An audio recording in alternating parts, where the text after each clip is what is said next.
The new intern at the company had been bumming rides home with me every single day. Since we lived in the same direction, I never said anything about it. Until one weekend, well past midnight, when I was dead asleep and my phone rang. Her voice came through like a command. "I'm at Encore Karaoke Lounge. Get over here and take me home." I sat up, irritated. "It's 2 in the morning. Don't you think calling me to come pick you up is a little presumptuous? I'm not your chauffeur." She let out a cold scoff, dripping with arrogance. "My cousin is the HR director at the company. Driving me around is a privilege for you. Do what you're told, or I'll have him fire you." Oh, so she still didn't know I was the boss. When I didn't respond, Maureen Fox let out a smug little hum. "Scared now? Then get moving, and pick me up a hot milk on the way. I want it the second I get in the car." I listened to her barking orders, and I laughed. Maureen had started a month ago. I'd just come back from inspecting the factory floor that day, still in my work coveralls, and ran into her in the elevator right after she'd passed her interview. She wrinkled her nose, gave me a once-over, and instinctively put distance between us. Everyone at the company kept a respectful distance when they saw me, so I didn't think much of it. The next day after work, though, I was about to drive home when Maureen walked right up to my car, pulled open the passenger door, and sat herself down. Her tone was pure entitlement. "You're one of the factory technicians, right? I saw you drive past Lakeview Residences yesterday. That's where I live. Drop me off on your way." I was stunned. I opened my mouth to say something, but she'd already buckled her seatbelt and was snapping at me with that cold impatience of hers. "Let's go already. I'm in a hurry." She pulled out her phone and started scrolling, not sparing me another glance. She was new. I let it slide. It was on the way, so I drove her. When we pulled up to Lakeview Residences, she didn't say thank you.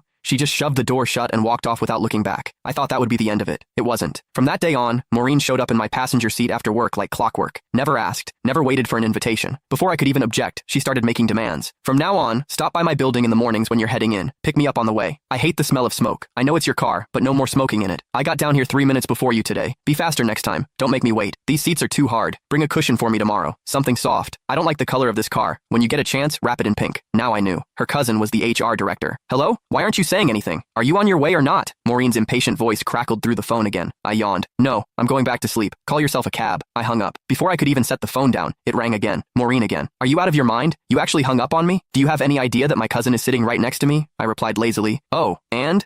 She let out a contemptuous scoff. "You don't even get it, do you? No wonder you're stuck doing grunt work at the bottom of the company. Let me spell it out for you. I brought my cousin and his whole family out tonight for karaoke and drinks, to thank him for getting me hired. If you had an ounce of sense, you'd get over here right now, settle the tab at Encore, then drive every single one of us home. Make a good impression on my cousin. Do a good enough job, and maybe I'll put in a nice word for you. One sentence from my cousin, and you'd be transferred out of the factory floor and into an office. Just like that. What a scheme. So she didn't just want a personal chauffeur, she wanted me to foot the bill too." I paused, then asked, testing the waters, "You're sure your cousin can get me promoted and reassigned with a single word?" But Maureen didn't hesitate for a second. "Obviously. Let me tell you something. Last month, some guy in the marketing department mouthed off to my cousin once. Just once. My cousin had him shipped off to the warehouse. The man had been with the company 6 years, and he didn't even dare make a peep about it. Gone. Just like that. So don't bite the hand that feeds you. My cousin's reach inside this company is beyond anything someone like you could imagine." I went quiet for 2 seconds. It hit me. Last month, there had been a solid veteran employee